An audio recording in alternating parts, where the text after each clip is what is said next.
Hey, good evening. It's Rob. I'm back with my finally decided on a name for it. I'm calling it 10,000 steps. And I'm just walking 10,000 steps or 6 miles or however far I can get before sundown. It's about 5:30 right now. This is where I'm at in the park. Lots of joggers today.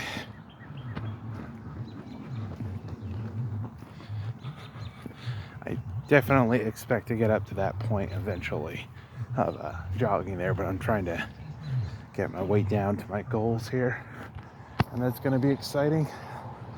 Once I meet that criteria there. But of course, walking these steps here, it's really allowed me to build up my core and open up my muscles. It's really toughened my feet up. So instead of starting to feel pain on the 4th mile, it's starting to set in on the 5th mile, which I think is really good, as I plan to do far more walking in the future. And of course, now I'm prepping with the right bandages, and I have reusable bandages, which is actually kind of nice. To just got to make sure they're not too messed up. And but they're not just bandages; they also double as foot cushioning, so it's really nice. And I thought maybe there was just something wrong with my shoes, but I was just unused to walking so many steps, and the bottom of my feet were unused to it. But now they're all starting to toughen up, so I'm really excited about that.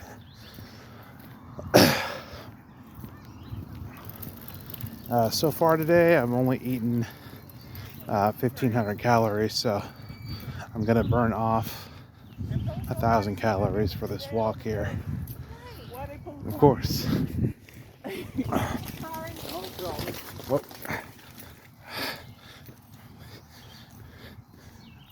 Nearly stepped sideways. Sometimes that happens. But what am I trying to say here? Oh, I got to be careful of the bikers and the joggers. Only one path. Yeah, so far I've only eaten about 1,500 calories, so I expect to burn off 1,000 calories with this walk. That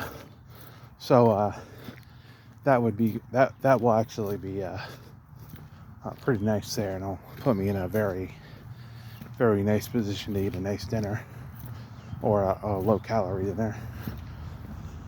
And it'll set me a little further back tomorrow. And tomorrow I'm not walking, I'm going to the gym. Of course, got an appointment with my trainer, which I'm really, really excited about, because that contract's coming to an end in June, so I'm really happy about that. And it's been fun having a trainer, but it is expensive having a trainer. I definitely recommend computing all the costs before giving it a shot. I was lucky enough to be in a position where I can do that, and I've learned a lot, including stuff I never would have thought of. I'm used to continuous movement and continuous work and the traditional Arnold Schwarzenegger type lifting, where you do 8 to 16 sets of 8 reps, which is really excessive, or load up the bar with as much weight as you can do. But I've learned smarter ways of lifting from my trainer, so I can lift a light set of weight and superset a heavy set of weight after that, or vice versa.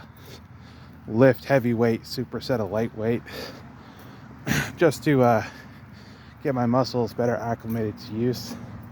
Of course, the walking has really helped with my form, so when I'm doing my squats now, I'm not hunched over. It's really It's really opened up the front part of my body. I used to do a lot of stretching, and even then it didn't feel like it was really doing that much for me. So I'll give you an example. So if you're holding a kettlebell and you're racking it, but you want to rack it properly, you kind of want to lean back a little bit where you're not holding the weight on your spine, but you're kind of cradling it on your core.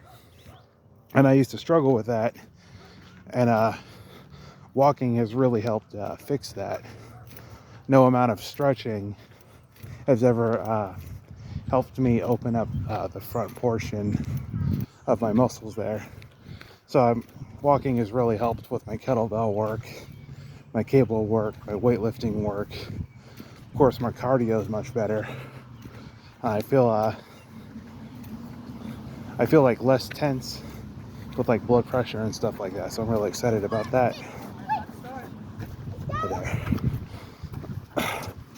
And that's kind of like the positive benefits of walking. I'll go in the negative here real quick. Lots of blisters on my foot. Or on my feet. I was not really prepared for that. Got the proper bandages. Water soluble. I can never say that word right. Bandages that really helped. Proper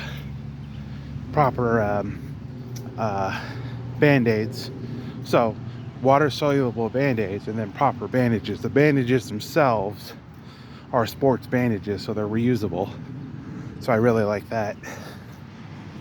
And it's also really helped because they're cushioned as well, so that's really nice.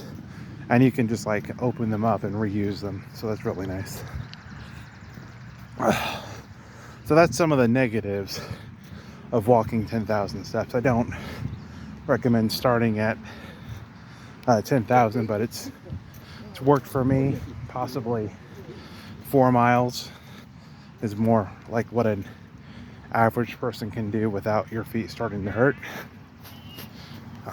And getting into my walk here. So with that being said, I'm gonna keep walking here, and I'm just gonna keep going at the same pace. I'm not gonna speed walk because that seems to save my feet. And I will catch up with you guys at the end of the walk.